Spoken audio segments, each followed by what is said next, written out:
Hey everybody, what is going on? This is OrvieWoah bringing you another Call of Duty video, and today we're going to be looking at the top 5 guns that I think are going to give you the best chance in that mid to long range combat that we run into a lot in Warzone 2. These are in no particular order, these are just my 5 current favorites, and let's jump right into it. So at number 1, or the first one that we're looking at anyways, it is going to be the ISO Hemlock.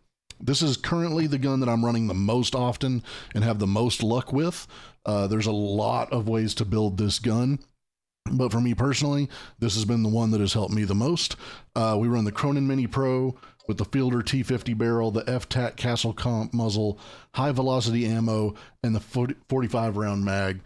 This is just a great all-around gun. Handling is good. You run quite a bit quicker than you do with LMGs. Your aim down's a little better than with the LMGs. Your reload is quite a bit better, even though you do have quite a bit less ammo in your mag. Just all around, this gun has felt really snappy and seems to put people down really well. The recoil is very low on this gun.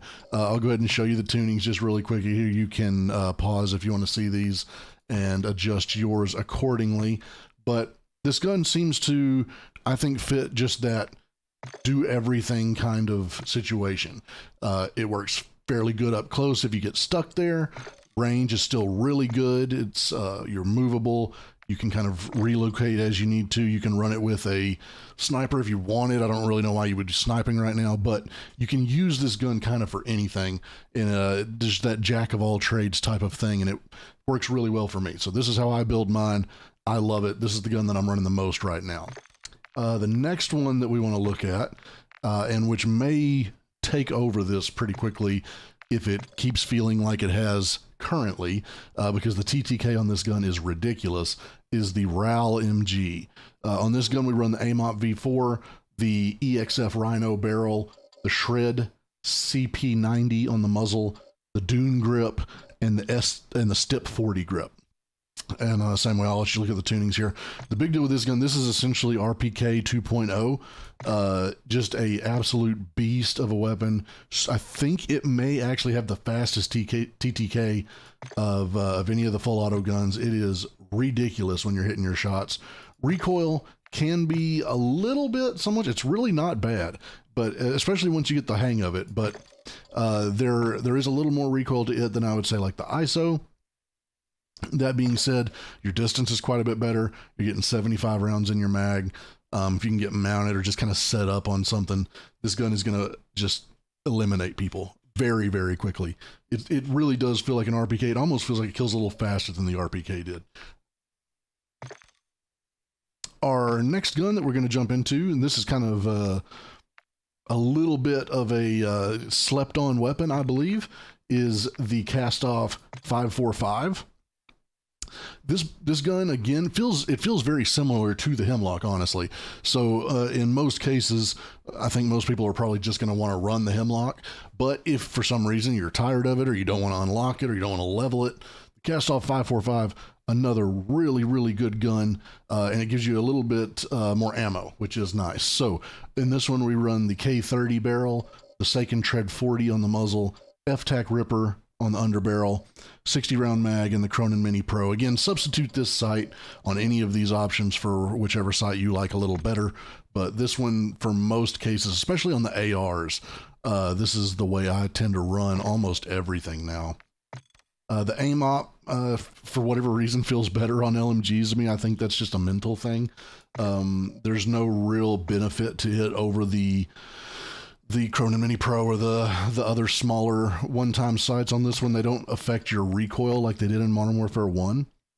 But whatever the case, some guns they just feel a little better on than others. In this one, I like how this looks, and it gives me a really good snappy AR that you, I think, would be surprised at how quickly this gets rid of people sometimes. After the 545, I have 2 more guns that I want to show you. That are, I think, guns that you will start to see quite a bit more often as we move a little further into this meta and people start branching out and trying some other things. The Lachmann 7.62 just recently got some adjustments to the gun, and it feels nasty. One shot headshot potential at closer ranges, two shots at almost, I think almost any range. So if you can sprinkle a couple of those in here, this gun is ridiculous. On this one, we run the Mini Pro again, the 16-inch Romeo barrel, Seiken Tread 40, high velocity, and the 50-round drum.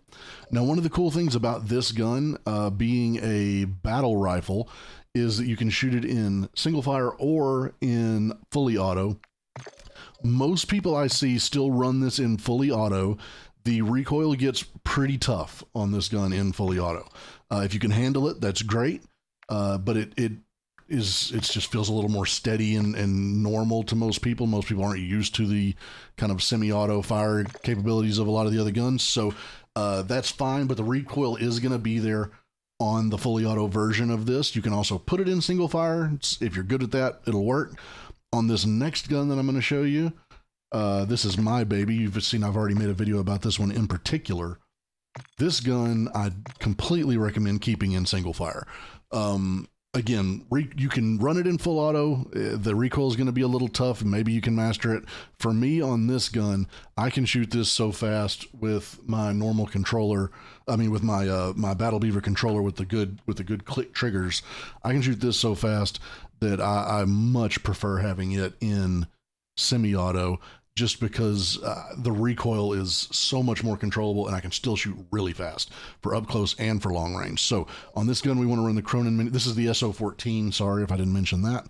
We want to run the Cronin Mini Pro again, the OLEV laser, 22-inch Boremaster barrel, ZLR Talon 5 on the muzzle, and the FTAC Ripper on the underbarrel. Now, one thing that I would say about this gun, I leave it just exactly like this all the way up into trios, depending on my teammates.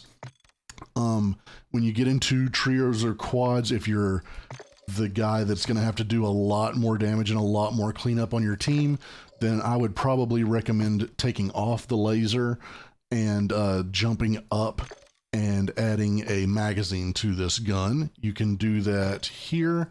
You can go all the way up to a 50-round drum. That is probably would be the route I was going if I was going to have to do a lot of work in quads. Everywhere else, the 20 rounds feels more than enough.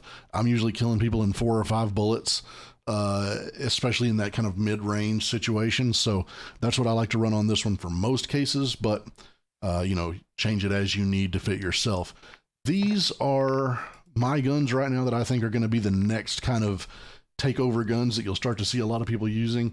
Let me know if there's something that I missed, if there's some gun that you really like that you think is going to be the next explosive weapon in the meta. But so far we have the ISO Hemlock, the RAAL MG, the Kastov 545, the Lachmann 762, and the SO14. I'd love to know what you think about these. Let me know if any of these feel good and they helped you.